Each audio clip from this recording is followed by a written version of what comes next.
The show starts in 10, 9, 8, 7, 6, 5, 4, 3, 2, 1, go.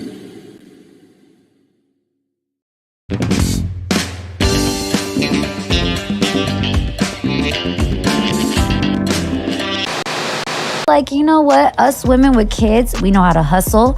We're smart. We get jobs done. You bring a man in a relationship where you have a son, are you going to put him before your son? Absolutely not. There you go. Bingo. Now you know why, because we're like, wait a minute, you're going to put me second. So if there's ever a problem, I'm never going to be the man of the house. But no, that's different. I've seen it. I have been there. I have actually tried that.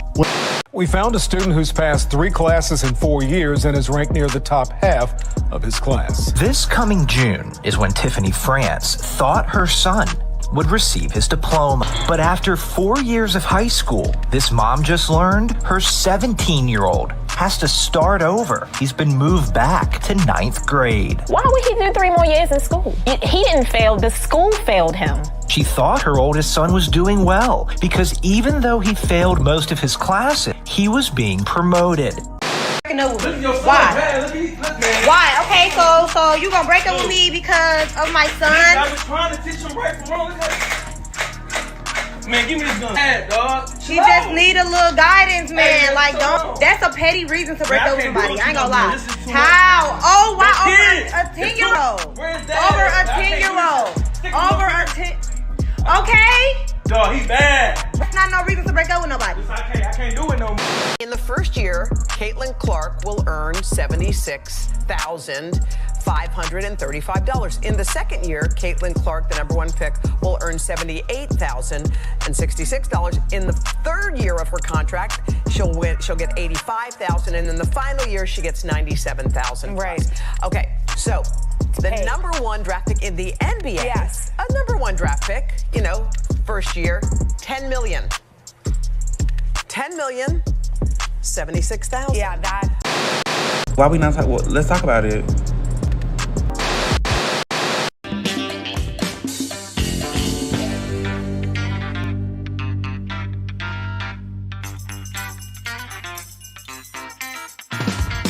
We live. We live.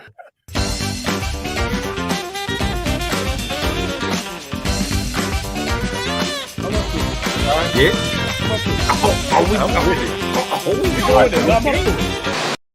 That's the show, Dennis. The last 7 days have been totally insane, but we made it. Now buckle up and get ready for the most organic conversation on the internet with your hosts, the Force, the King, the Kamikaze, the Great and Terrible.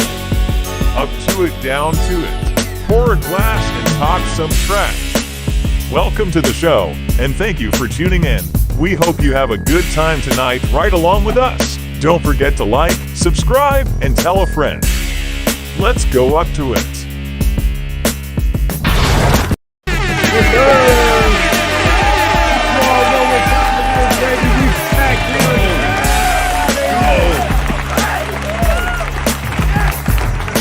We in the building. It's a special time. It's a special time. We are here, baby, on a Friday night, on a hell of a weekend, big weekend. We're gonna talk a little bit about it. We're gonna turn up because of it. Let's go. So Heat. that being said, yes, let's go Heat. Say it again. Go ahead and give it to him again. Let's go Heat. What's the score right now? 95 to 67. Oh, okay. So a lot to a little. Okay. A whole lot to a whole little. Gang. Let's go. Shout out to the Heatles making moves out here, even without Jimmy Buckets, man. That's what's up. But let's get into it, man. What's going on, ladies and gentlemen? Assuming we can still call you that. Welcome back to another episode of Up to It, Down to It, the most organic conversation on the internet with your Friday night delights, your boys out here. Y'all know me. I am the Great and Terrible, and I got a lot to bring to y'all tonight. We're going to have some great conversation. Y'all sound off and weigh in the comments. Let us know what you think. Pour a glass, talk some trash with your boys, man. With that being said, let's get down to some more introductions so we can get down to doing more turn up and a little bit more pull up. So with that being said, on my left, on my screen, on your right, on your screen, he's that dude with Morgan State U on his shirt. You know what it is. You know who he is. He's there moving before Kev talk to us. My brother, what's good, my friend? How you doing? I am feeling fantastic. It's the birthday weekend. Birthday is on Sunday. Thank God. Lord willing, we're gonna see 38 years. So the turn up is gonna be extra real for my Maryland people. Pull up on me. Sunday, we doing Fridays in the Arundel Mills, 5:30. And then Wednesday, we're gonna be on the rocks in Millersville for happy hour and karaoke. Happy hours from 4 to 7, karaoke's from 7 to 10. I'm not hosting, but I'm gonna host. You know what I'm saying? I do what I want. It's my birthday. So yeah, we going up one time. If you're a 420 celebrant, by all means, get the party started earlier. I drove past the dispensary on the way home, and it looked like the club, when they say free before 11 and open bar, until 11, but then they don't let you in until 10:15, and it's only one bartender until 11:05. That's what it looked like outside. So I'm saying, whatever you celebrate and get it in. I've been drinking. I'm just saying, it's my birthday weekend. I do what I want. Okay, so I've been drinking. What have we had? We've had rum, we've had whiskey, and we've had tequila. So we're gonna stick with this tequila path because tequila was the last thing we've had. Siete Leguas. We're probably going to do this bottle away. I'm lying because I gotta get up in the morning and live to see another day, and I gotta go see the cut god Carlton to get me right. But yeah, it's gonna be tequila tonight. I always tell y'all, I don't care what you drinking as long as it's not Aquafina. Okay, I won't judge you, but if it's Aquafina, we finna judge you. Unless Aquafina starts paying us to not be judges. All right. Pour a glass, talk some trash. Let us know what you're sipping on in the comments. Let's go. You know what it is, man. You know what it is, man. It's a tequila night. That's always a party. I'm always good with that. And if you drink Aquafina, it's fine. Just know you're being judged. Listen, even if just know. Aquafina starts paying us, right? We can still talk the trash because their name is being mentioned. So either way, any publicity for them, Aquafina, any publicity. So y'all go try Aquafina and let us know if it's really as bad as we think it is, right? See, that's how we do it. You let us know if it's really as bad as we say it is, and let us know in the comments if we going too far or if we right on par. I don't mean to rhyme, but I do it all the time. All right, anyway, here we goes. So I'm here all night. Okay. Yes, sir. 1 tequila, 2 tequila, 3 tequila floor. Tequila floor. All right, man. That's what it is. Next up, down bottom, my LB, my man's the inspirational king. What's going on, my friend? What's going on, everybody? I hope everybody is doing fine because I'm doing fine like wine and getting better with time. I hope you guys are too. Listen, real quick, this one came to my phone this morning, and it talks about feelings. It says your feelings shouldn't be discounted, right? Your feelings should not be discounted, but feelings shouldn't be in a position of power. It shouldn't be in a position of lordship. It shouldn't be in a position of controlling your life. You need to master your feelings, right? Master your feelings. Don't let them master you. Let that sink in. And now here's what we're going to do. We're going to talk about what's being poured into this cup right here. We have tequila. We have rum.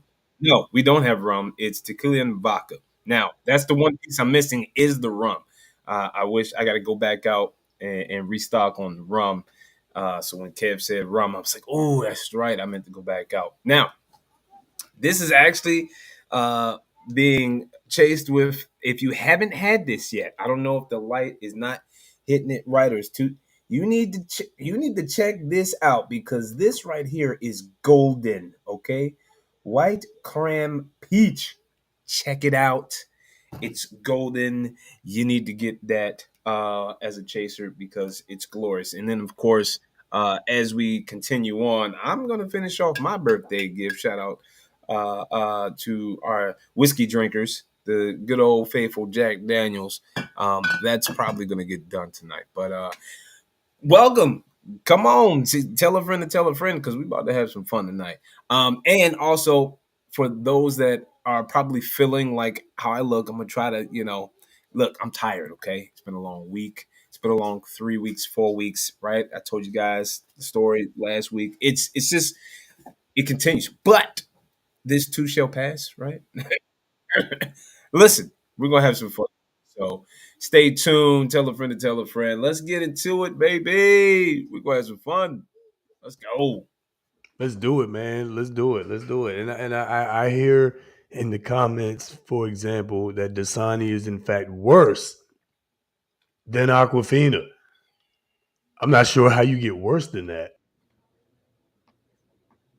I mean, am I tripping? I don't know. No, I don't know. I can't sign up to. I can't sign on for that one. I don't. No. I mean, they might be competing, but nah.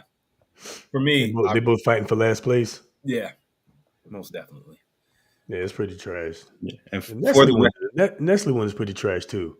I just want, for the record, I was saying goodnight to my kid. I wasn't talking while on mute. Word. Because that probably looked. Yeah, that probably looked a little. I just want to be clear. So I mean, I'm just fine with taking shots, but you can always take a shot just because.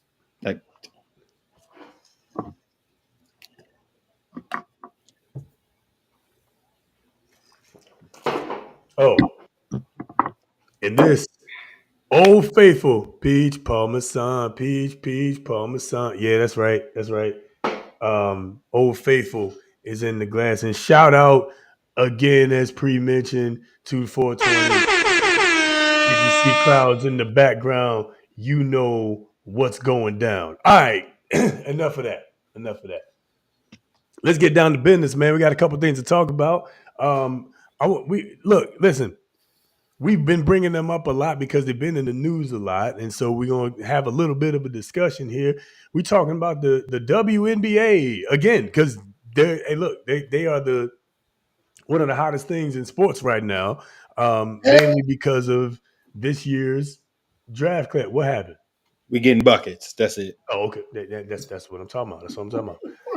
Just so y'all understand, I'm a Heat fan. And granted, we going in as the 8th seed, but I'm still a fan. So, this, I need it tonight. You know, a real fan is a fan when they're not just in first place or second place. You know what I'm saying? And really, all you gotta do is get to the dance. The Heat have shown that in previous years. All you gotta do is get there. So they get there and they're gonna be a problem. But anyway, WNBA been in the news a lot. They had the WNBA draft this past week. The most watched WNBA draft in history, headlined by one Caitlin Clark. Okay. We've talked about her a few times on this very show. She's all over the place on ESPN. I think Nike just signed a deal with her or gave her a shoe deal or something like that. Yeah, I just saw that. $20 million, which is why. Oh wait, have we gotten there yet? Her contract. No, we're not there yet. Hang on, we got to introduce. It makes me angry, but all right, cool. Yeah. No, I hear you. We're gonna get our full reaction on this. But so anyway, Caitlin Clark, number 1 overall draft pick to the Indiana Fever. And, listen, there's a lot to celebrate. Again, this draft class, I think, is going to be a special class. I think it's going to be, in my opinion, it's going to be somewhat of a make or break class for the WNBA. I'll get to that in a little bit. But there was some fallout as it pertains to her salary, how much she's getting paid being this phenom, superstar athlete, number 1 draft pick in WNBA. There seems to be a little discussion over her contract. So without further ado, let's get into our first topic, talking about the WNBA, comparing salaries. Let's take a look at the Today Show with, I believe it's Hoda. Maybe it's Hoda and Jenna. I don't know if it's Hoda or Hoda. Y'all let me know in the comments. Long O or short. Y'all let us know in the comments if it's a long O or a short O. Who that? Fucking grammar. Here we go. Let's do it. Caitlin Clark, of course, went #1 overall. It was such a great night to watch her get up there. She's going to the Indiana Fever. She's going to get a contract. So I was so excited watching, and Yes, it just was like amazing. And by the way, that place sold out. They sold 1,000 tickets in 15 minutes. They're selling out stadiums. They're saying that when she goes to visit other teams, when the team goes to visit other teams, they're actually getting into bigger arenas, gyms, they need bigger arenas. And I'll tell you, they've already sold out games. She had the highest ratings. Her teams and the Final Four had the highest ratings, higher than the World Series, higher than the NBA. So I was like, oh, what's she going to get paid? Because finally, you can get a real paycheck. And then I saw it, and I was like, this can't be right, because this is what it is. In the first year, Caitlin Clark will earn $76,535. In the second year, Caitlin Clark, the #1 pick, will earn $78,066. In the third year of her contract, she'll get $85,000, and in the final year, she gets $97,000. Right. Okay, so this is what the #1 player, who's now at the WNBA, who's already filling stadiums, and they know it because they're already selling out. And had better ratings in the Final Four. Right. And I understand people are going to tell me about math. And We understand the WNBA didn't, blah, blah, blah. Yeah. I don't care about math right now. Okay, now please tell us what a man who's the #1 draft pick gets paid. The #1 draft pick in the NBA. Yes. A #1 draft pick, first year, $10 million. $10 million, $76,000. Yeah, that. By the way, this is like picking at an old scab for many women. What's happening? What's happening with you? What's happening? Sitting for many years next to co-anchors over the years and not knowing what anyone got paid, and then discovering that like you were making like a tiny fraction of what the guy was making next to you. Like, I think it's all these old things, and there was something about it. Like, I was imagining the little girls with the signs who were filling the stadiums, who were now obsessed with basketball with signs that say Caitlin, and society, I guess, is saying, well, this is what that's worth right now. That's worth $76,000. Honestly, the gap is so jarring. It's jarring. 10 million to 78. It's so jarring, the discrepancy. When we're talking about equal pay, that ain't even close. I know, and I think about the soccer team, the women's soccer team had to fight. It's just like this. I feel like it's the same story, and I understand it's about the WNBA. We get it. Wasn't making a ton of money. We get it. Understand. But we also know that things are changing. Right. This is the moment. Yes. And by the way, I think they already know, because there's already data that's going to show what's going to happen. They've already started selling things out. Yes. And we also understand, before you tweet at us, we understand that she will get endorsement deals. Yeah, we're not talking about endorsements. We're just talking about the baseline paycheck, which is hugely different than the men. WNBA season is. Right. Yeah. See, so all right, so fellas, y'all heard that, and everybody, y'all sound off in the comments and let us know what y'all think. Y'all heard that. See, jump in. Boom, there it is. There it is. No. The wife handled it. the wife handled it. And this just so we're clear, Jess is a woman who identifies as a woman and is a woman. And also, she was born with a vagina. Also made one. It wasn't also played basketball. Has a love for basketball, but she also understands there's a difference between what the NBA revenue brings in, which is billions, billions, right, versus what the WNBA brings in for revenue, right, which is around 200 million, right? Facts. What are we talking about? You want to throw math out the window, but then you're talking about equality.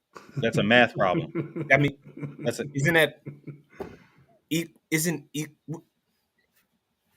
Make it make. Huh? Bro. What are you talking about? And I thought we were throwing math out. But did we not just throw math out? But how do you throw math out of business? How do you throw math out of business? Like, even if we threw math out, right? How will you compare? You're over here in the apples, but you want to talk about the oranges.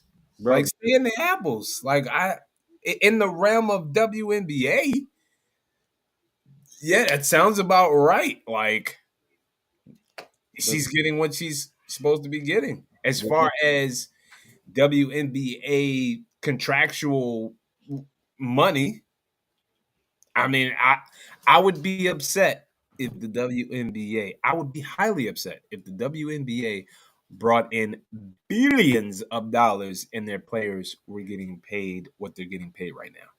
That I would be upset about. And even But instead then, of, it would be a union. It would be a talking union. about instead of talking about that part, like, hey guys, get out to these games, go support. Instead of highlighting like the talent and highlighting like what you can do in order to grow their revenue, people have to get out, buy tickets, get the jerseys, like go to the games. Like those are things that can actually help. Not bashing NBA or this. You know, you brought math back into the equation, but this equal thing that's not equal. I want people to realize the NBA season goes from basically September to June. September to June. The WNBA season is July and like June and July and August. It's like 2 months long. Outside of that, the majority of WNBA players play overseas. Like we gotta stop. The NBA season is 82 games long.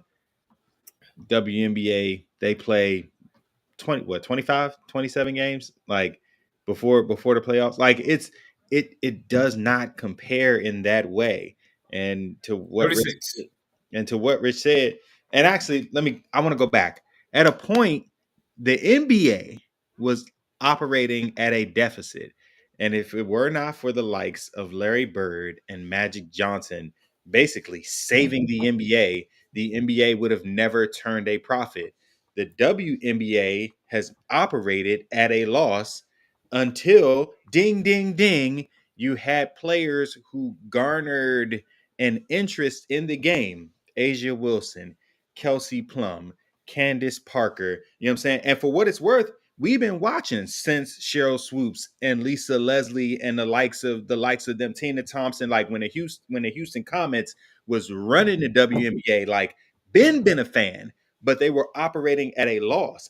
Now that you have this kind of attention, the WNBA is turning a profit. Now they're getting to a point where they'll renegotiate TV deals. There's, I think, 30. Oh, so it's probably 35, 36 games that the WNBA will play. Because I saw something that said, I want to say 34 of the 36 games that Caitlin Clark, her team is that they'll have will be nationally televised. So now they're getting into renegotiating TV contracts, endorsement deals, whatever for the WNBA, and then their salaries will grow. You have to get out of the negative and turn a positive before you can spread the love around. Again, you can't take math out of business. Period. Just a couple of general stats here, right? The NBA's revenue, this is in 2022, right? This is according to WSN.com. Okay. The NBA's revenue was $10 billion. The WNBA was $60 million. Okay. And that 60 mil was one of the higher grossing years that they've ever had. Right. Okay. That's just what it is. You can't pay. Somebody in the comments said you can't pay what you don't make. It's true in your house, right? If you only make $3,000 a month, you can't afford a $5,000 a month mortgage.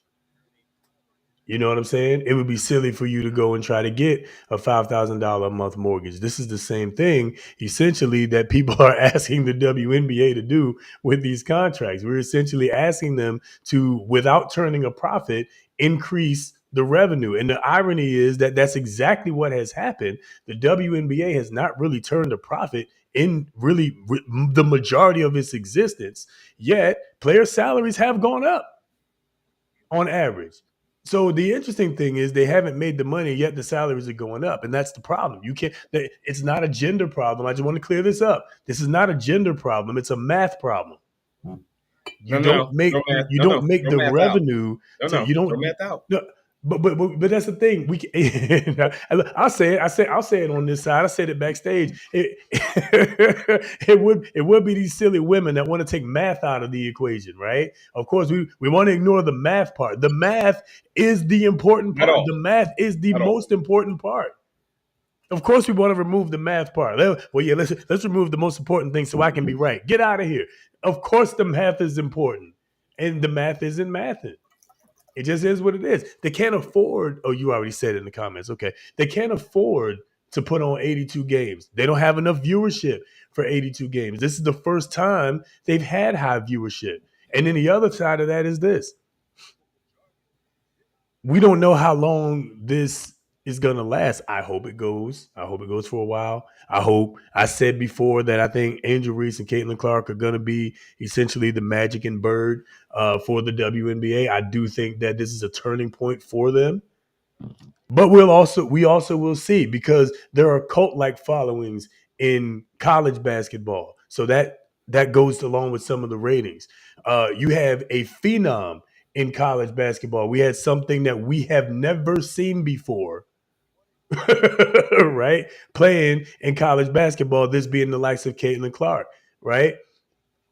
We had some great players. We had some dominant players, but women's college basketball has always had good and dominant players, right? They've always had those. They didn't have a phenom. They had a phenom this time.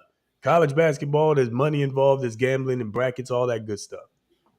So we'll see if that 18 million, 19 million, whatever that viewership was, we'll see if that carries over into the league. I hope it does. I'll be watching, but to Kev's point, I've been watching from the beginning. You know what I'm saying? So it's not us. Let's be honest for a second.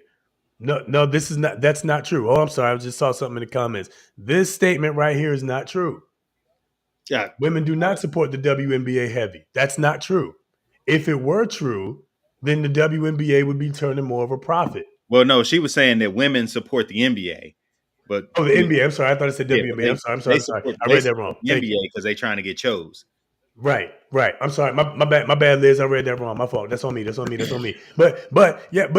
to that point though, if you want the WNBA to make more money, then go support the product. I'm about tired of women crying about the gender gap. I know you did. I'm sorry, Liz. She said NBA. Yes. My bad. Okay, Liz.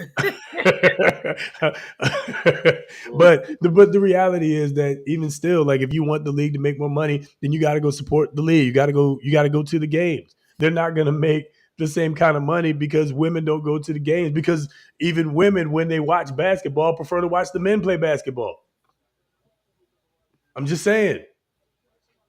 Right. Men, thank you. Okay, I'll put that up too. Men have been basically taking their daughters to WNBA. Hey, I would and plan to. I plan to, right? When I played 2K, my daughter, she's 5 now. So when I played 2K in previous years, I absolutely went to the WNBA side of it and played, so she could see that. So look, you don't. It's not. This is not a gender problem. The majority of WNBA supporters are male. This is not a gender issue. This is a math issue.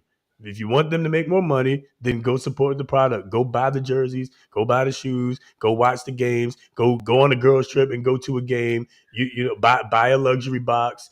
You know what I'm saying? Like, go do those things. But the other thing too is, though, I mean, it's got to be entertaining. It's got to be. Like, I hate to sit here and just be like, yeah, go support, go do this, and then you get there and it's, you're just doing it because they're women. No, we actually have a case now where we have a lot of talent coming out of the WNBA draft. Like, now's the time, if any, for the media coverage, all of that. Like it's all boiling over, and they're doing. a good job, right, of covering it. And so now is the time to go out and support, go watch the games, because it's going to be, an exciting game. You're going to get some entertainment. It's almost like the WWE. I'm tempted to watch now because I'm seeing all these clips of The Rock, and then the Undertaker came out of nowhere, and this, that, and the third. And I'm just saying, like, oh snap, like that has piqued my interest. And so now the WNBA is piquing all this interest.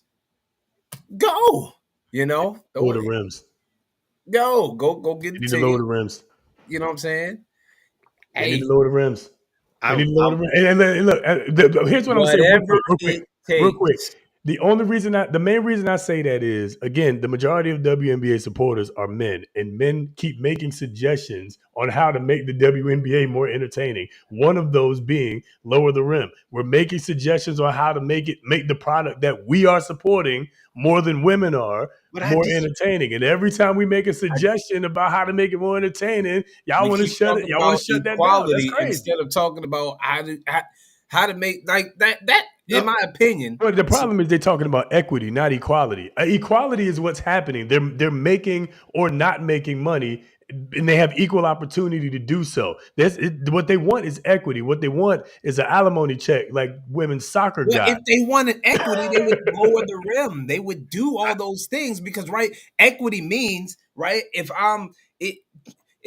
you're 6'12", right, and I'm 5'10", equity is giving me a couple of crates to stand on because I'm not as tall as you, and that equity allows me to see over that fence the same as you. That's equity. So lowering that rim would be equity. I don't agree. And so for two reasons. One, it's even with NBA games. So yes, women go to NBA games, but and before y'all cancel me, I'm not saying all. And as I say to my students, if it doesn't apply, don't take offense. There are a host of women who go to games because they want to look at players and not watch the game. So they can't tell you what it means when they call traveling. They can't tell you what a rebound is. They can't tell you how you get an assist. They don't understand the game. They just think, oh, number 22 for this team is cute. Let me put on some heels and show up to the game and hope that he sees me sitting in a crowd and has his, like, that's that. For me, the WNBA is the most fundamentally sound, purely played game because the women don't have this, for the most part, the same kinds of athleticism. They're very athletic, very in shape, play the game very well, but their athleticism shows up in different ways. And because it's so fundamentally sound, that's what's attractive to me because I love the game of basketball. So I want to see it fundamentally played. But also, like with our kids, there was a point where I couldn't shoot on a 10-foot rim.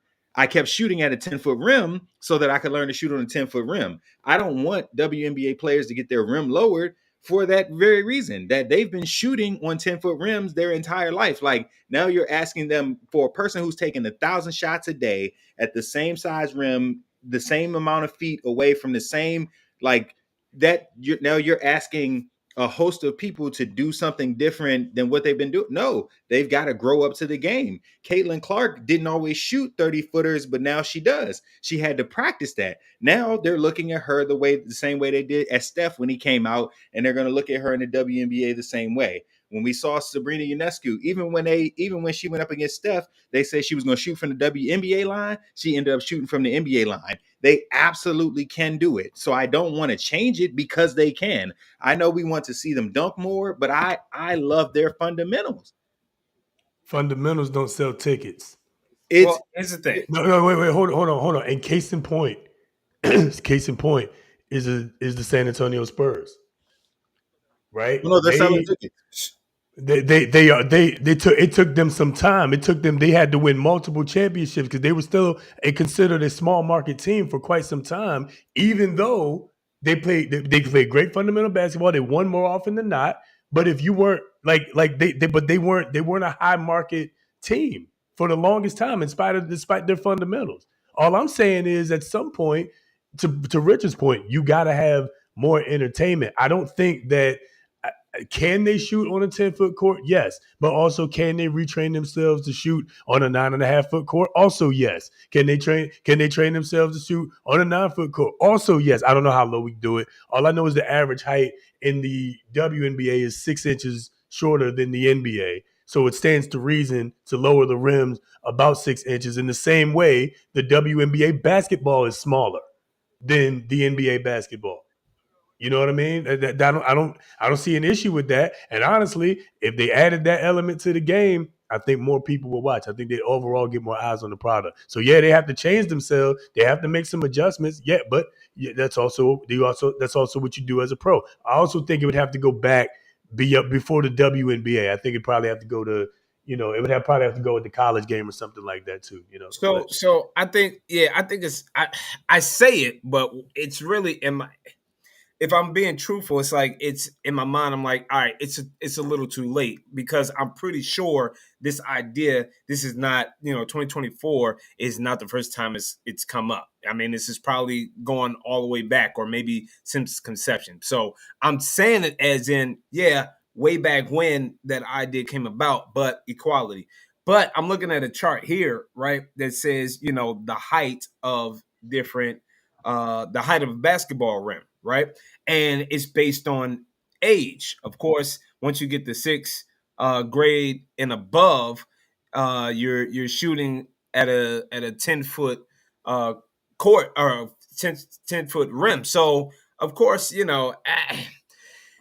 I'm still like, these are just ideas thrown out for the entertainment aspect of it. And while yes, seeing them get more aggressive and like just the hunger for the game is great. What else are you gonna, add to put butts in seats? Because that's what's gonna get you more money. Go ahead, Kev. We'll put a wrapper on it after that. So Trey, I'm gonna ask you some questions. So because Lisa Leslie was the first woman to dunk in the WNBA.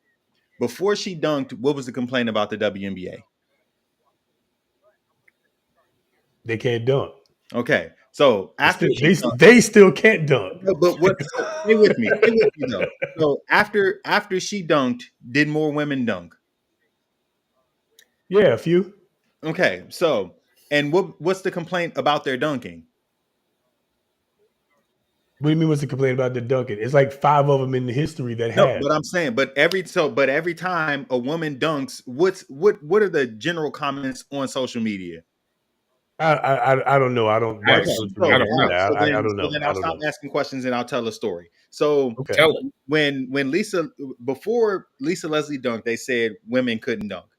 Lisa Leslie dunked and women started dunking and they said, oh, well, they're just grazing the rim. Like my general thought, because men are dicks, and I'm talking about casual sports fans, they're dicks.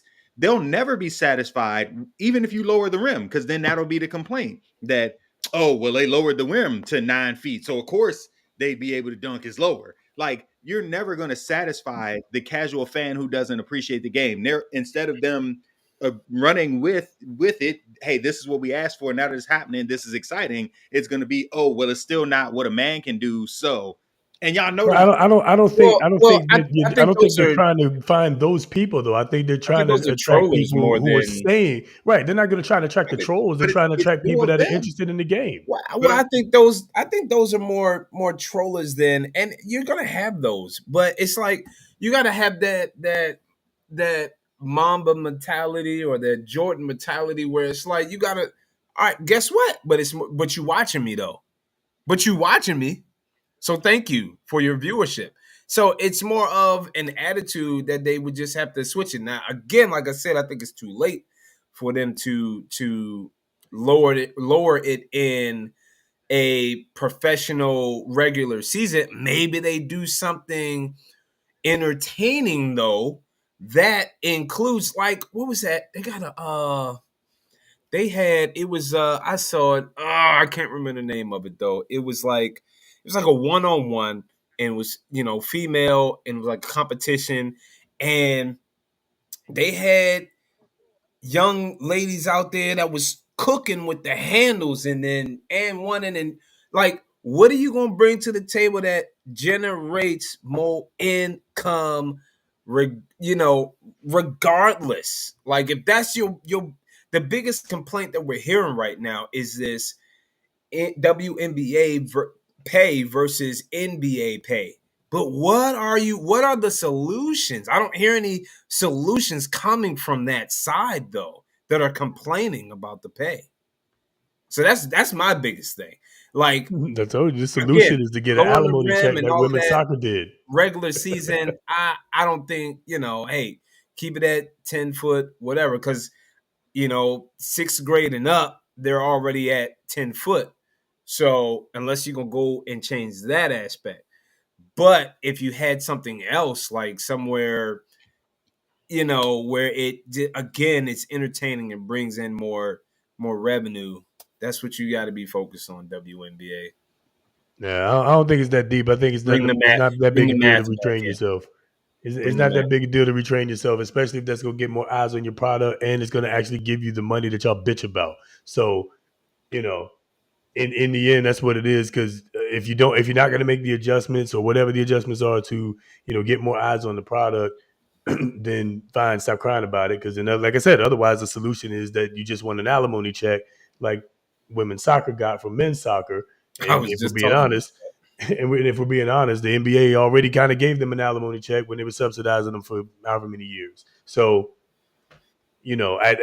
something needs to be done. I think lowering the rims is an easy solution, but that's just a solution. Y'all let us know in the comments what you think the WNBA can do to get more eyes on their product. Let's tell the world about it.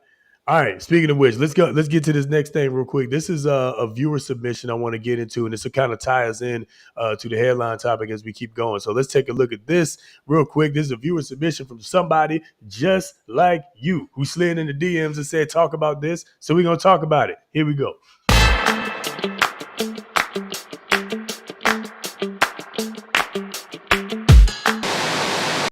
That's a lie. That's not a lie. That is a lie. Not a lie. Listen. What?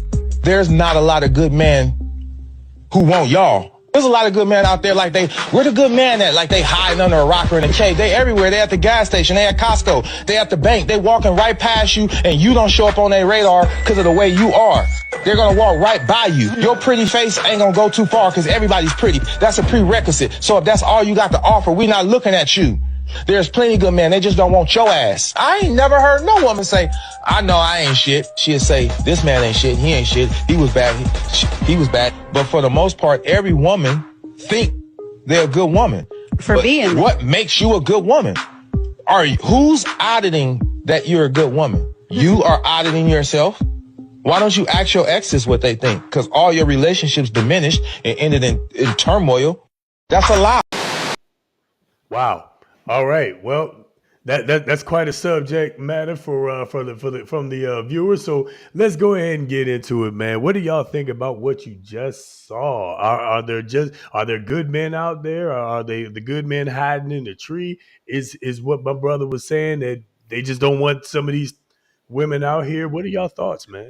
What was you about to call them? Whores. I was going to call them whores. I was. It was a hard pause between some of these women. I was going to say whores. I was definitely going to say some of these whores.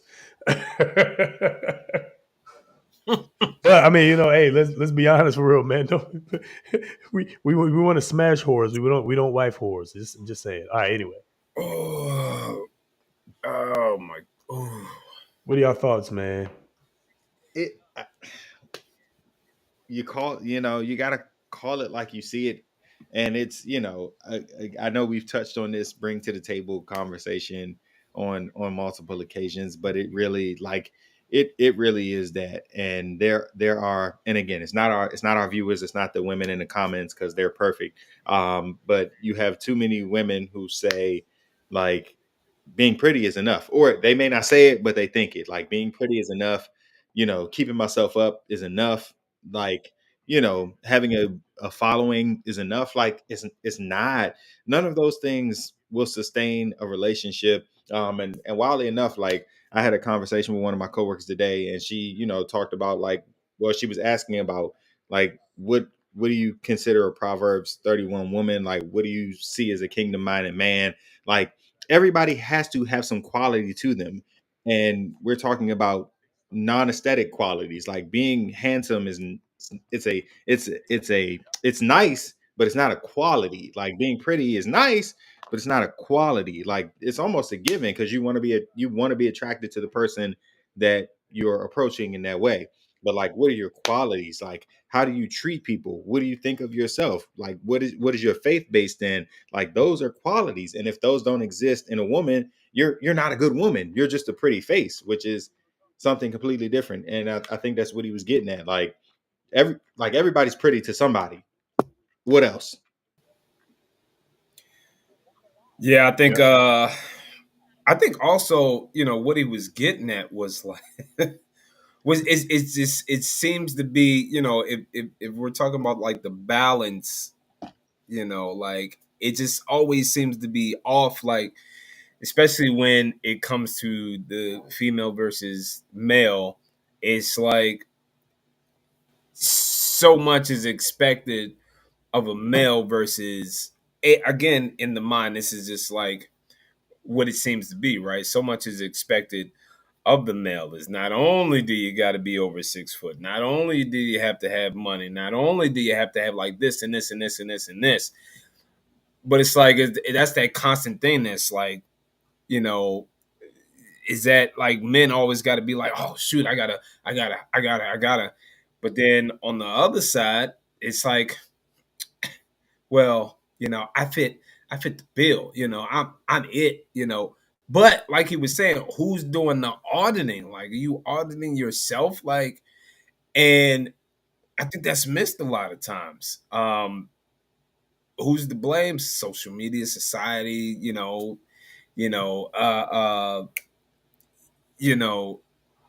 never mind, I'm not gonna bring her up. But I'm just saying, like, no, you're not all like, you don't have it all together. Like, what are you doing to make yourself better for the type of man that you're looking for? And for men, like, what are you doing to make yourself better for the type of woman that you're looking for? I think, you have to have that, also people around you to be able to check you, to not just be yes people.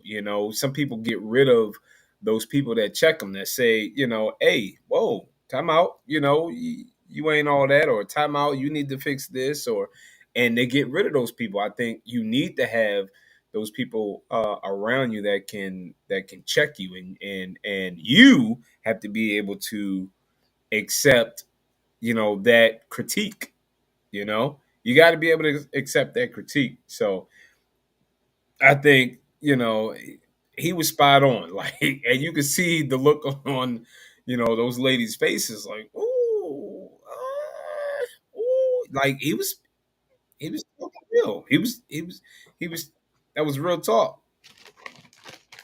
Yeah, man. But what's that that meme? And this nigga spitting.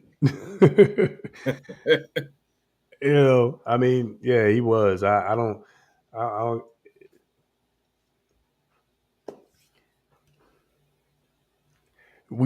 This kind of ties into the last conversation a little bit too. Like these are the things that men are saying that we're looking for and not looking for. This is another one of those areas, right? Where this man is basically saying that there are a lot of good men out there. And to be honest with you, there are a lot of good men out there, right? There's a lot of good men out there who are single, that they go home by themselves or whatever. They've been, a lot of bad things happen to them, et cetera, right? Like there's a lot of good men out there. So I it's disheartening when I hear women say, there's no good men out there. I think if you get to a point where you believe that there's no good men out there, you need to evaluate yourself, because you attract what you are, not what you want. You know what I'm saying? And then define a good man. Because what is your definition? Well, you can't define a good man if you're not. I don't think you can define a good man if you're not a good woman. If you're not a good, you know what I mean? And like the Bible say, a man finds a wife finds a good thing. That means not that somebody who got married to you makes you a wife. Like you were already that. right? You kind of grew into that. You kind of fit into the mold for that person, but you was already, a wife, like by the person that's choosing you to be their wife's estimation. Appreciate right? it. Where like are that, the that's good what men it at? is. Where are you looking?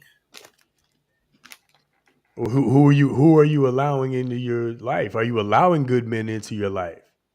Do you recognize a good man when you see one? Probably not, because like bro said, that good man be that guy that's sitting in your office, that's sitting in your classroom, that's in your pew at the church, and or whatever, wherever they're all over the place, right? But they're not on your radar for one reason or another. Because they looking in the VIP section of the same club that they've been going to for the past 15 years. Word. No, they at the basketball game, right? The Right. WNBA. No, they're not at the NBA, WNBA ones. Not the WNBA game, but the NBA game, right? Yeah, the ones in the WNBA are women allegedly. So actually, they're at the NBA after party. They're not even at the game. Facts. Right. You do. I think you got to check. I think you got to check you, because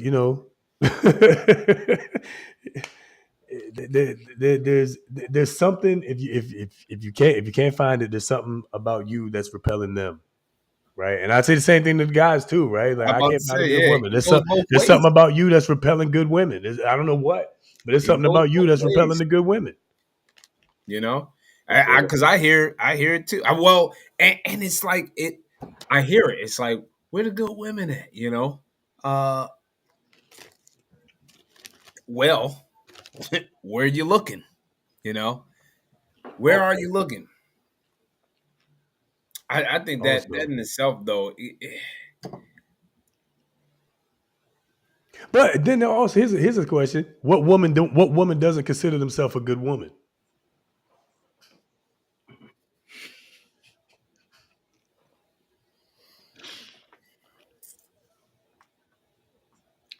I ain't never met one who said I ain't. That's what I'm saying. Like, if you ask any woman, they're all good women. They're all good women. That's why they don't want. They're all such good women that they hate the question, "What do you bring to the table?" Because why would you ask a woman that? We all bring everything to the table, or nothing, right? All my students are good students. All your students are good students. At least, certainly in their mind, if they all got the grade that they believe they deserve, they all deserve an A, probably. Mr. Lewis, why did you give me? Give? Right. That's passing the fault, right? That's passing the responsibility, accountability.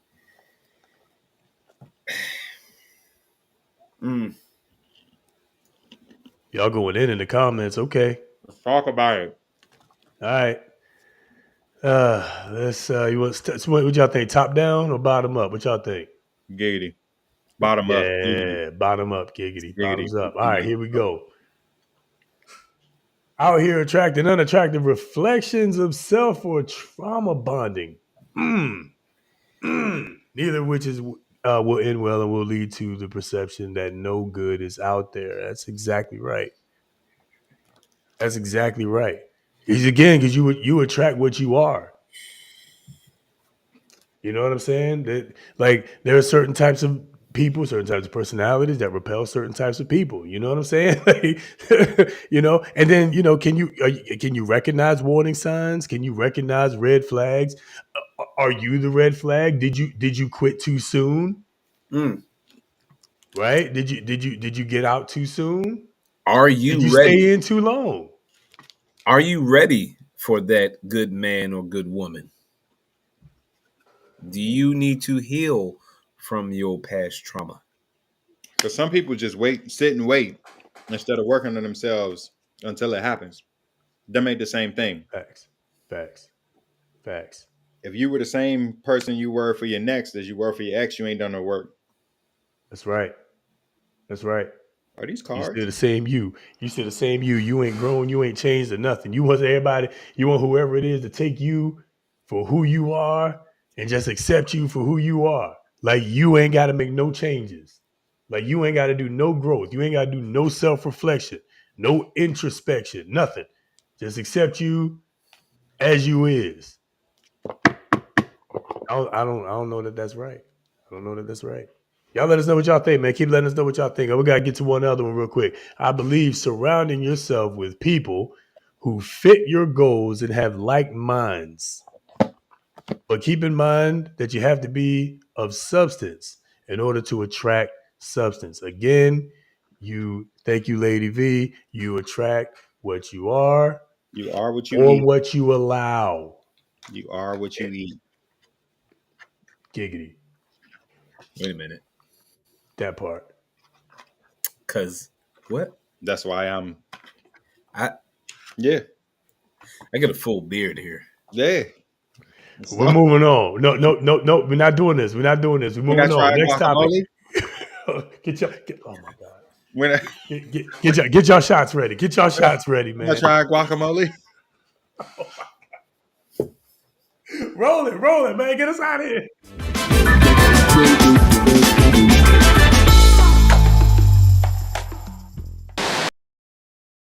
Girls, because they have kids, fuck them. No. It's like, fuck those type of dudes. But let me tell you why. It's like, you know what? Us women with kids, we know how to hustle. We're smart. We get jobs done. You bring a man in a relationship where you have a son, are you going to put him before your son? Absolutely not. There you go. Bingo. In your relationship, your children are not the number one priority or should not be the number one priority.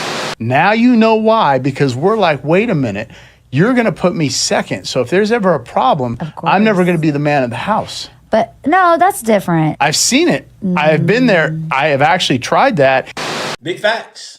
What benefit is of me to step in to be a placeholder just for you to say, even though you're doing everything that you're supposed to do as a stepfather and a placeholder, my kids come first. I never understood the purpose of that. When shit hit the fan. You got to understand, though, a woman's bond with their child is on another level, and I don't think a guy would ever understand that feeling. And a man's bond with his son is more than the mom's, because the man can only teach a boy to be a man, and a woman can only teach a girl to be a woman. She shared the status of someone else where the post, which you guys will probably see it here on the screen, my daughter does not come before my husband, I don't care. So when she shared it, she disagreed with this post, basically saying something along the lines of, I wish I would put a man before, I wish I would put my husband before my daughter, and things like that. And I read it and it just, I wouldn't say it triggered something in me, but it's just like the nerve. This young lady in particular, as we see a lot of times, you have these younger women or younger girls that feel like they know so much about the world, have never been married, don't know a family dynamic, have never seen, for the most part, a positive family dynamic, or a father in the household, or the mother dating a stand-up guy who wasn't a homosexual that takes care of the household. I know her to be, I think she's like in her early 20s. She's currently pregnant by a guy. She just moved into an apartment. She has to go half on the bills with this guy who got her pregnant. And, I know this about her. So for her to say that, I'm just like, this young lady does not know anything about the world for her to make a comment about that. And even there's grown women who feel this way. And the simps who stick around with this type of woman who will put her children before him, especially if he's a provider in the house, as I say, and that's taking care of the family and taking care of the bills, making sure everything is straight. How dare you put your kids before a man? The man who's the provider, cherisher, sustainer, so on and so forth of the household. It makes no sense. Women like to preach these things, and then some guys will go along with it and like, yeah, you can put the child before, even husbands. Yeah, put the child before me, blah, blah, blah. My thing is, as I've said several times for years, have that child pay the damn bills. I was with a couple not long ago. They have, I think, 4 children. And what the man was saying is, boy, I see all of this admiration for my kids.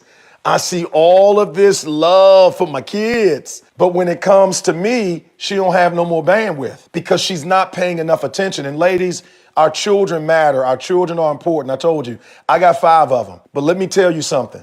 In your relationship, your children are not the number one priority or should not be the number one priority. Your relationship should be. I tell this to women, I tell it to men. Why? Because those children are going to grow up and those children are going to leave you. Those children are going to say bye-bye. They're going to say deuces, right? And so you got to make sure that your relationship is the utmost priority. JR, most of the women who put their men before their daughters don't be married. And the men ain't taking care of them. So there's that. And it's deeper than respect. But as a man, you wouldn't know what we're talking about. When you have a person who is for sure a narcissist, you have to look and say, who groomed them? We are sick people.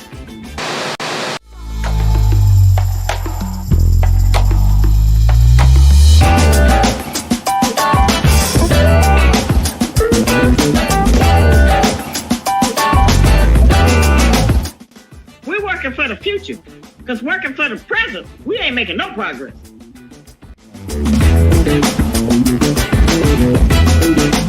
We're sick people. I wanted this dude because he needed to say, well, let's talk about it. Let's talk about it. Right here. That's what I wanted. Yeah, definitely, man. This is definitely a let's talk about it moment. Married men, y'all go first. LB, go for it. Well, listen, man. I feel like we've touched on this before in a previous season. In maybe in a different light, but I feel like we talked about this before. In that, ultimately your kids are gonna grow up. They're gonna leave the nest. It's just gonna be you and that person that you chose to spend the rest of your life with. And so what have you built in between? Like, we've heard story upon story where, the husband and the wife have poured all of this into the kids, and then the kids are gone. And it's like, once the kids are gone, it's you don't know the person that you married. You don't know the person that you've been sleeping next to. You don't know the person that is still in the house with you once the kids have gone. So I think it's vitally important that you put the relationship, first. Now, there's different dynamics at certain stages. The kids are going to need that care. Okay, they're going to need that care. So, of course, yes, that care aspect is going to be there. And of course, for, different periods of times, there's going to be for the mom, it's going to be a strong attachment regardless, because, that you birthed them, right?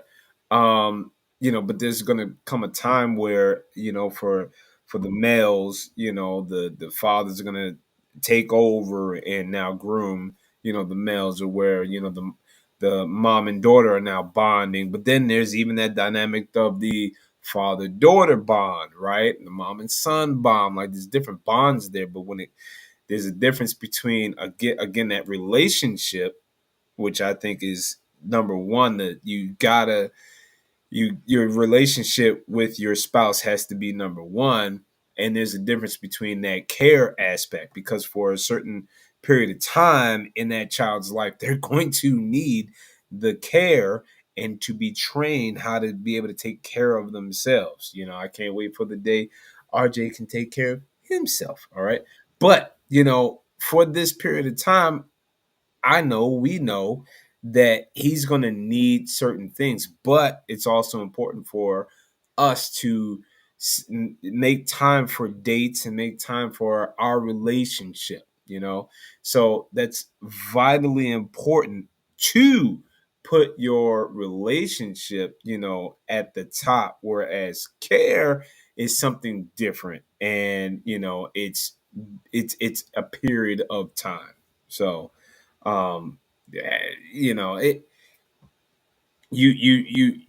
you definitely have to schedule, and no matter how busy, how many kids, like, you gotta find a way to make it work, because at the end of the day, you don't want 18 years to go by, that kid's out the house, and you just looking at this other person. You don't know, because people change, but you don't know a thing about this new person 18 years down the line.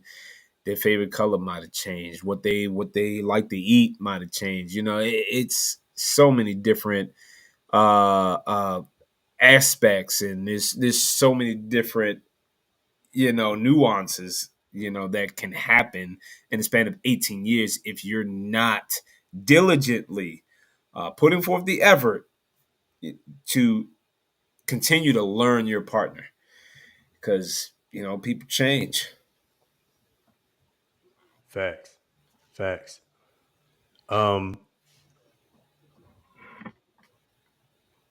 There's a couple things with this. So to first of all, ditto to everything he just said. But yeah, absolutely. In my opinion, it's it's God, husband, wife, kids.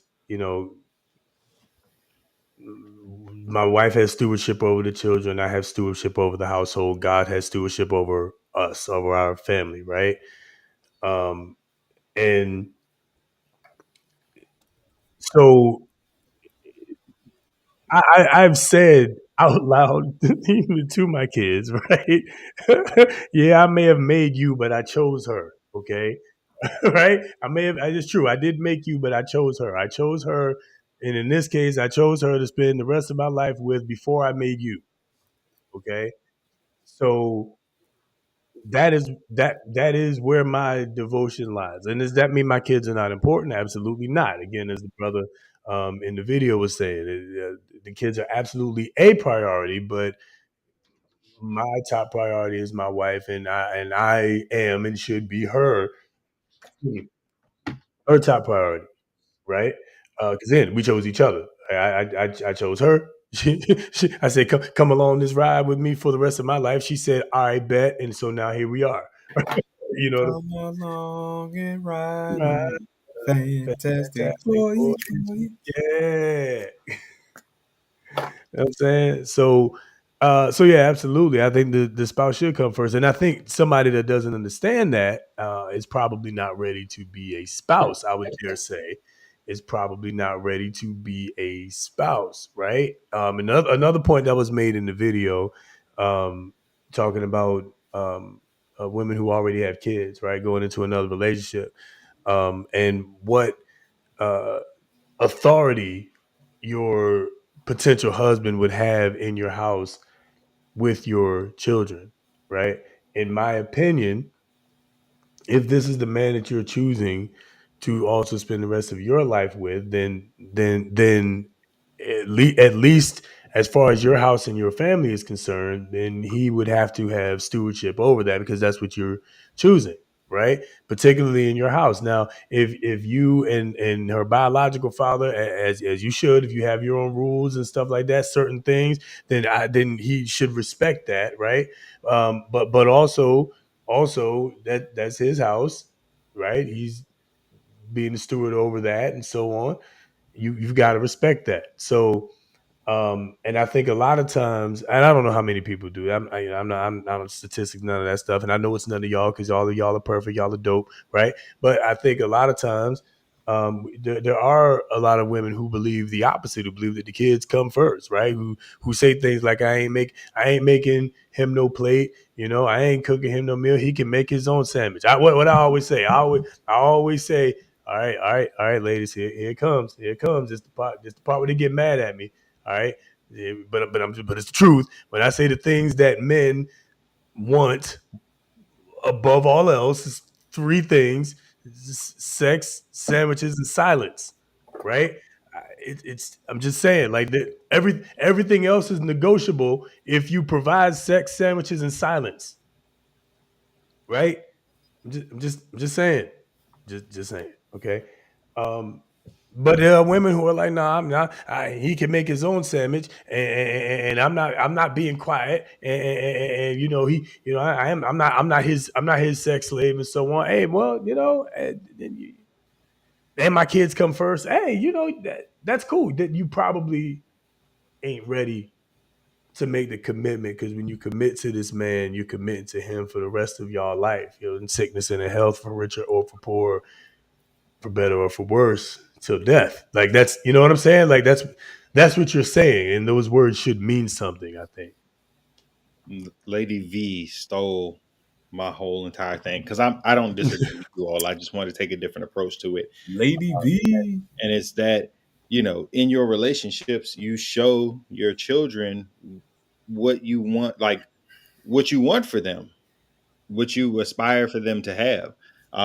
So if nothing else, I would want to take care of my spouse first, so that my children understand you take care of your partner first, and that's how you build your family. So like that's the thing that I think of, like, what, with every action that I take, what is the example that I'm setting for my son?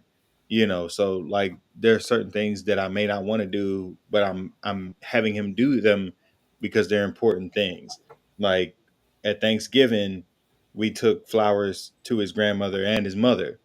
For Mother's Day, we take flowers to his grandmother and his mother, because like that's important for you to see and to understand. This is how you treat the woman who carried you and gave you life. This is how you treat, somebody who has showed up for you in every possible way. So like the example, just across the board, the examples that you're setting get passed down to your children. So if you have a good partner and you take care of your partner first, they can see a healthy relationship and go forward from there. That all of that's important to me. Yep, 100%. 100%. It's important to know what each other wants and to show that to your kids, one way or the other. And that, especially if you're going to go down, the road to marriage. And I think marriage is not a like commitment. I think a lot of people, stupid.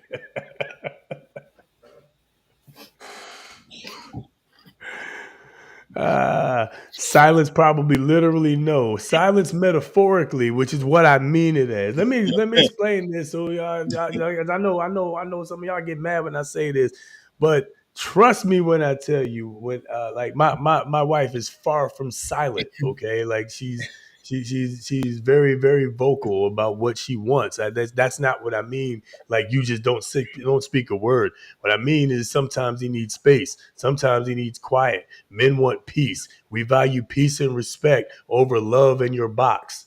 Okay? I'm just saying. We value peace and respect over love in your box. It doesn't mean we don't want love or your box, right? But we value peace and respect. That's what I'm saying. So like, give me some respect, my time. Give me some time, right? Don't be nagging me all the time. Give me some space, a little bit. And if you do that, let me get myself together. I promise you, I'll take care of you. Up ways, down ways, flip, reverse it, all that good stuff. Flip, rubber, bubble, kick that bitch. Okay. All right, I'm just saying. I promise you. I'm gonna take care of you, right? So that's what I mean, man. We want peace in our homes. Don't nobody want don't no man in particular. Well, shouldn't no man want to come home to no war zone. Also, facts. Sometimes it happens like that. Sometimes it be like that. How did we get here? Rich took us there. That's how we got here. How did we get here? What happened? How did we get here? Lord, I'm moving on, yo. I'm moving on. Y'all keep letting us know what y'all think in the comments, man. The comments, y'all going off. Y'all hilarious tonight. Y'all hilarious. All right, let's move on to the next thing, man. Oldie but a goodie, fair or foul. Let's talk about it.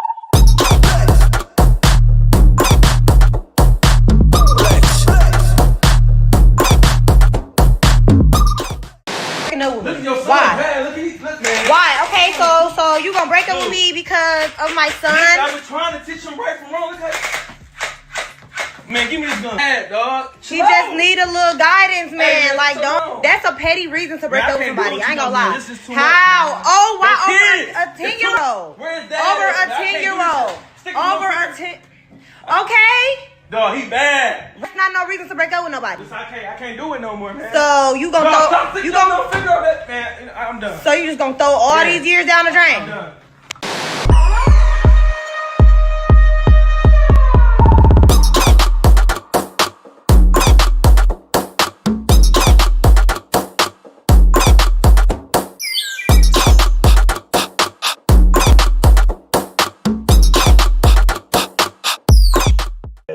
What we doing with your badass, punk ass, not nose ass kids? Fair or foul, fellas? Is it fair or foul to leave them because they got bad children? Biggity. Fair. Listen, he's fair. Fair.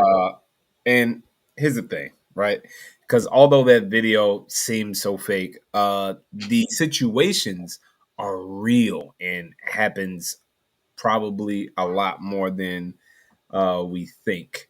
But he's big fair. I mean, come on. Like, first of all, when you step into that realm, it's like the establishment has to be set up where the child now knows, especially, she said all these years, especially, you know, if it's been all these years, whether you plan to get married or not, but especially when you're playing house in their case, the boundaries have to be set. The law has to be laid down, and he can't do that if he doesn't have the full support of mom, who is reinforcing, who is reinstilling, you know, that you got to listen. You got to, you know, you got to have somebody that has your back. Why? What are you doing with this person if they're not going to be your partner? Like, what are you signing up for? Because that sets a precedence of, again, we just talked about it, right? Who comes first? In that instance, it was screaming the child comes first regardless. So then what are we doing then? Let me bounce. Like, you got to go. He was 100% fair, you know, in his decision there. Go ahead, Kev. I ain't finna argue with him. I would just say he's super fair because they're not married. So, you know, if he were married to her, then his obligations to the children would have been different. His obligations to his wife would have been different. But they're not married. So you still filing your taxes as single. So you make yourself single when something is taxing you. That's it. That's it. We out. We done. No, we can't do it, man. Yes, that's absolutely fair. I think the comments all the way around are in agreement with us. Yeah, that's it's super fair, man. Super fair. Yeah, this is the one I wanted to get to. He explained himself way too much for me. I wouldn't explain myself neither. All right, nah, this is this how your kid at? Nah, we're not doing this. I'm out. I'll holler at you. And I feel like because she said after all these years, so I'm gonna go out on a limb and believe that bro has been like talking to her for a while. Hey, your child is a little wild, like because everything was I can't take this no more. Like, so this ain't y'all first time in the rodeo. This probably ain't his first time showing you who he is. So cool. Yeah. Yeah. Even if they did have a period of like, you know, she wanted to get to know him first and then they became an item. Like, even if it was that, it was like once that added piece, the kid comes in and you, the mom, or even if it's reverse, the guy has a child, whatever it is, if you're not establishing this other person as an authoritative figure and you're not backing that person up, then what are you doing there? So he did right. Get out. Get low, bus. Get low, bus. You gotta get up out of there, man. Yeah, just kind of like what was said in the previous video. Like, you know, at some point, you know, stuff is gonna hit the fan, and he's gonna need to, be able to be the man in this situation, right? He's gonna have to, and if he can't do that, what are we doing, right? I think that's fair to say. So, yeah, you guys are right. The answer, of course, is that this is fair. Let's go to this next one real quick. Take a look at this. High school, where hundreds of students are failing. We found a student who's passed 3 classes in 4 years and is ranked near the top half of his class. This coming June is when Tiffany France thought her son would receive his diploma. But after 4 years of high school, this mom just learned her 17-year-old has to start over. He's been moved back to 9th grade. Why would he do 3 more years in school? He didn't fail. The school failed him. She thought her oldest son was doing well because even though he failed most of his classes, he was being promoted. His transcripts show he failed Spanish 1 and Algebra 1, but was promoted to Spanish 2 and Algebra 2. He also failed English 2, but was passed on to English 3. I'm just assuming that if you are passing, that you have the proper things, to go to the next grade. And, the right grades, you have the right credits. As we dig deeper into her son's records, we can see in his first 3 years at Augusta Fells, he failed 22 classes and was late or absent 272 times. But in those 3 years, only one teacher requested a parent conference, which France says never happened. No one from the school told this mother her son was failing and not going to class. An alarming discovery out of a Baltimore. Okay, so y'all saw that. I'm not gonna ask fair or foul. I'm gonna ask y'all. Mama, is this who failed this kid? Who failed this kid? The mama or the school? Mama, you did. I mean, both. The mom gets 90% of the blame. Yeah. The kid gets 70% of the blame. And then if we're counting the 200%, I'm just throwing out percentages because I want y'all to know how appropriate it is. But if we're getting to 200%, then whatever's left, he gets 100% of the blame. 100% of the blame. He could not be dumb. Yeah, the mom is definitely like a 90, 95%. For sure. She thought he was doing I thought he was doing what? Because they passed him. So that statement right there sounded like you knew he got bad grades, but they still passed him, but you didn't ask any questions because they passed him instead of like she lied. Like looking into it.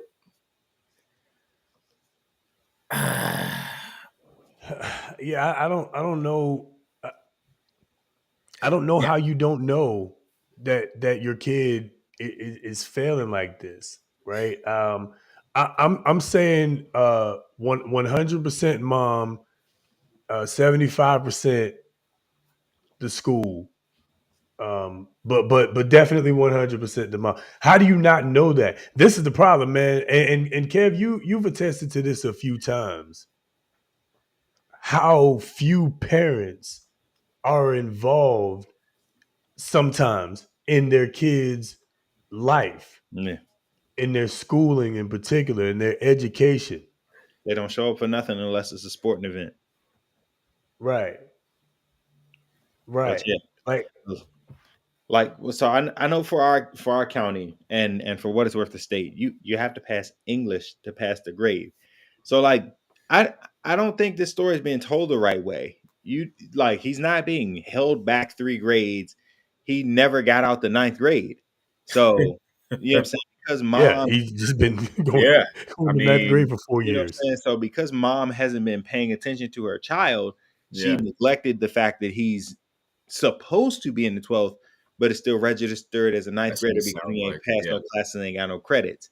You know what I'm saying? I think that's what it boils down to, which is why all of the blame is being placed on the mother, but all of the blame is being placed on the child, because your one job is to go to school, sit the fuck down, shut the fuck up, and listen to your teachers so that you can pass something. And then also, how is the school not sending phone calls, text messages, They are. emails, They letters. are. Damn. Yeah. So then, yes, it's 100% on the mom. Then, like, I imagine this story happened in the last 10 years. Yeah.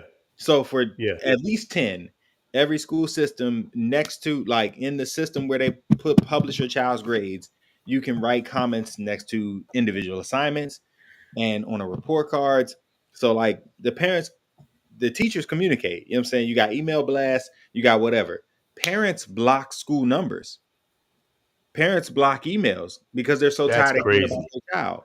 Like, it's not an us thing. We have so many means to communicate, and you have access to your child's grades 24 hours a day, 7 days a week, 365 days, 366 on the leap. So you can see when your child is absent, tardy, you know what I'm saying, passing, failing every single day. So really, if you don't know, it's because you don't want to know. It's a choice. And there you have it. The mom don't know because she don't want to know. The kid don't pass because he knows mom don't want to know. It's annoying. Crazy. It's a cycle. The cycle continues, man. Let's look at this. I saw this one earlier. It's wild that the school passed him to the next grade. And it's wild that she ain't never seen a report card. Hello, if I'm not mistaken, the 4 quarters in the school year, you get a report card at the end of each quarter. Every and I believe a progress report of some sort. This is Baltimore, right? So progress report in the middle of each quarter. That's 8 opportunities to check and see what your kid is doing, if they passing or failing. At the very least. She talking about he got passed to the next grade, so she figured he met the prerequisite. What are we talking about? What are we talking about? How did we get to this point? I don't understand. I don't understand it. I don't understand it.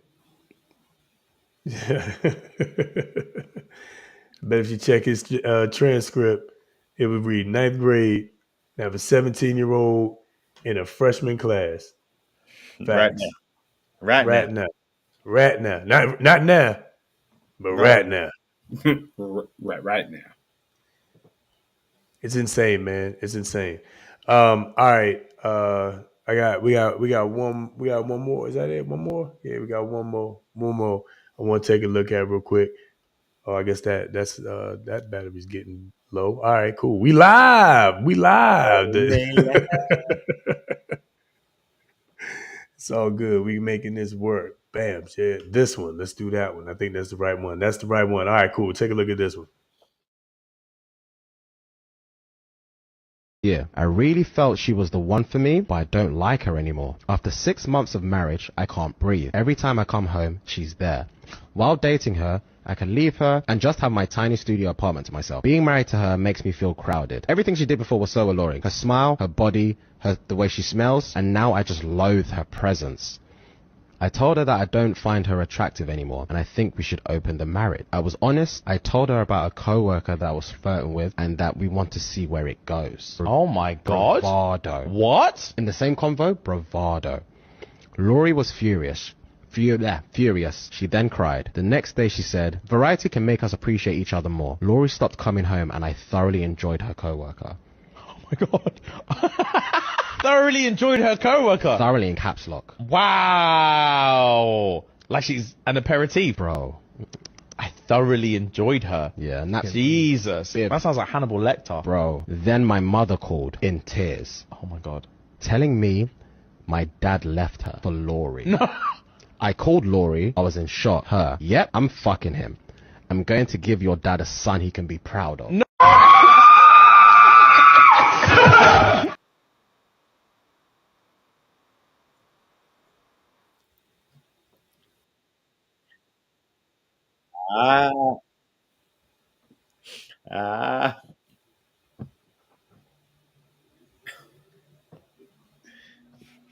Damn.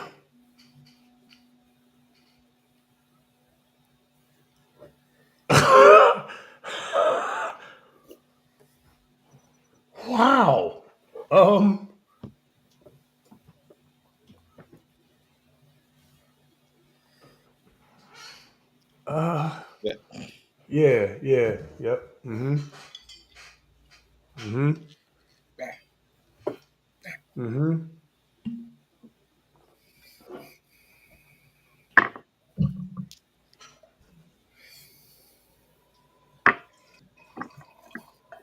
Yeah, yeah, yeah.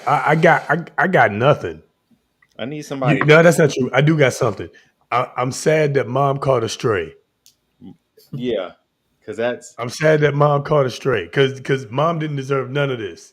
Mom Wow. lost her cheers husband to mom. to her.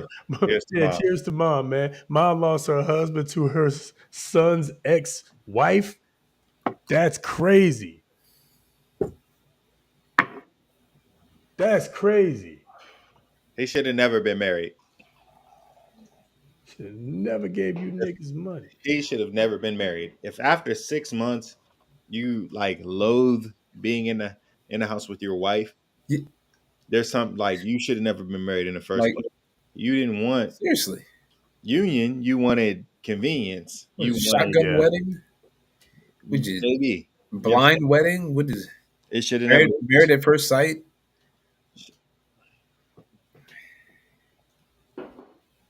should have never been. Yeah, clearly. See,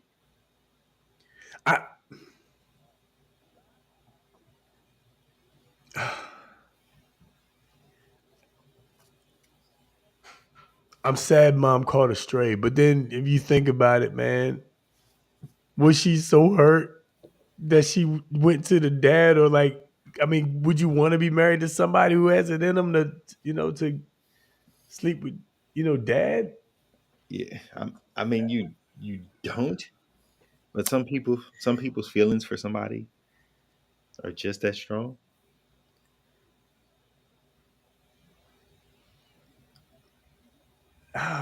They all at fault except for the mama. They all at fault except for mama. That's it. He should never. Mama who got cheated on. Yeah, she the only one. Yeah. Mama got cheated on. Mama caught a stray. That's man. Woo. All right. I shoot. I'm not gonna say it. I'm gonna save it for next week. I'm not gonna say it. I'm gonna move on. Last thing, y'all. I want y'all to take a look at this one. This is an interesting video. I'll leave it at that. I want y'all to take a look at this one. So where's my? There we go. We in here. Bang. We live. All right, take a look. We live. Check it out. I'm a millennial dad. Of course I apologize to my son. I'm not perfect. I'm a millennial dad. My son has seen me cleaning, cooking, even fixing the car. I care about gender roles, but you gonna need to learn how to do everything. I'm a millennial dad. Of course I play video games with my son. Hey, when I get done with this load of laundry, pop that 2K in. And I don't want no excuses this time either. I'm a millennial dad. Of course I'm not in competition with my son. I tell him to be a better man than me every day. I'm a millennial dad. Of course I miss my son when he's away at his grandparents' house. But will I go pick him up just because I miss him? Not a chance. It's time for my father to get a taste of his own medicine. I'm a millennial dad. Of course I come straight home after work. In fact, I rush home. It shows my son not only what dad is supposed to be, but where I want to be. Hey, turn on 2K. What you waiting for? Get this work. Facts. I'm not perfect. Oh, hold on, my fault. He popped back on. Here we go. Bang, my bad. Dang, we back. My fault. Okay. Yeah, man, I can relate to a lot of that, man. What y'all think about what y'all just seen? For sure. So the one, it's probably a couple things that stuck out to me, but the one was like, of course I care about gender roles, but you need to learn to do everything. Like that's how I feel. Like a man's role is very specific. However, don't you be waiting on a woman to come and do whatever for you when I'm talking to my son. So he washes dishes, he loads, like puts clothes in the laundry, helps pour detergent in. Like, I want him to be aware of all those things because they're important, even though gender roles will exist. But also the apologizing to your kid. Like, I'm not beyond that. If I have a hard day at work, I might be a little impatient on the back end. Like, I can apologize for that, because I want my son to understand that that's how relationships work. Like, just because I'm your father doesn't mean that I get everything right. I get 99% of the things right, but that 1% I can apologize for. So it's a lot that stuck out, about that particular one for me. But I enjoyed it. Yeah. So, dang, I had it, I lost it, and it's coming back. So, let's take another one. Hold on. So, he was talking about knowing everything, right? So Kev had mentioned, like, gender roles, all of that. Listen, I think it's important that you know everything you need to know to survive, right? So it's not that you need a person to do a thing, but you can have an expectation, right? And it's going to be the plus, right, that somebody adds to your situation. But you don't need, because you could fend for yourself. But when you add in, that extra person, that partner, that relationship, I mean, it makes it even more wonderful. So while, I'm gonna train my boys, like, not to need anybody else, right? They can depend on, they can survive. They need to be able to survive out there. I think that's vitally important. How to, wash your clothes, wash dishes, keep your house in order, all of those things. Yes, you need to know those things, because there's going to be a period of time where you're going to be on your own. And, if you got roaches, mice, and all of that other stuff, I'm just not coming. Nobody's going to be coming up in that bad boy. Not for anything long term anyway. But listen, so I agree with that. That was a good one. That was a good one. Dad, come home. I come home and, we have game nights. We got game nights over here. So Catch them L's on 2K. We got game nights. I don't take it easy either. Take it easy, because that boy, he's savage. So I gotta come correct, because he's savage anyway. Yeah. No, that's all facts, man. And I tell my daughter to get this work in Sonic Adventure 2 battle. We be racing, and she be battling, man. I'm not gonna lie, she's gotten really good over the last year or so, man. She's really, really good. I gotta actually try to beat her. Like, if I make a mistake, she's probably gonna beat me. So, but I don't make many mistakes, and that's the point that he was making. 99% of the time, I'm still gonna get it right. That 1% though, I can apologize for. All good. I identify with pretty much all of that. It's just to have a better relationship with your kids, and for me in particular, as a father of daughters, is incumbent for me to not only show them how to act, but to also show them how a man is supposed to treat them, right? And so, yes, I make mistakes. Sometimes I speak. I may yell when I probably shouldn't, or whatever. But I'm also going to be accountable to that and say, this is not what's right. I shouldn't have done that, and I'm sorry. Now also that don't mean that you did everything right either. We still gonna work on what you did, but also. But very much two things can be true, and I was wrong in how I did that. So yeah, man, I dig all of that, and I'm, with all that being said, man, I'm gonna shut it down on that note, man. Good stuff. Thank y'all. Appreciate y'all as always. A pleasure. Always lots of fun, man. Kev, take us out, brother. What you got for us, man? So again, birthday's on Sunday. I appreciate all the love. So the next time I get with y'all, I'll be a year older, a year wiser, Lord willing. If you can, Sunday, Arundel Mills, TGI Fridays, 5:30, pull up. Next Wednesday on the Rocks, Millersville, all black, real urban, real cool, real casual for karaoke. Happy hours 4 to 7. Karaoke 7 to 10. Let's turn up with your birthday boy. And that's where I am leading up to my birthday, just appreciating the things that I've been through, because they help you get to where you are, and just counting the blessings that you're still here. My therapist, our whole conversation this week was about changing perspective. So, see the glass half full for a little bit and see how it doesn't change your outlook on your day. So take care of yourself, hit the like button, subscribe, tell a friend to tell a friend. We'll be here. Let's go. Yeah. Once again, happy birthday to Kev, man. Pull up Sunday. Definitely will. I don't know if I'm gonna be there Sunday, but definitely will be there on Wednesday, wife and I. So everybody, man, thank y'all for joining. We hope y'all had some fun, and join us next week when we get down with some more goodies.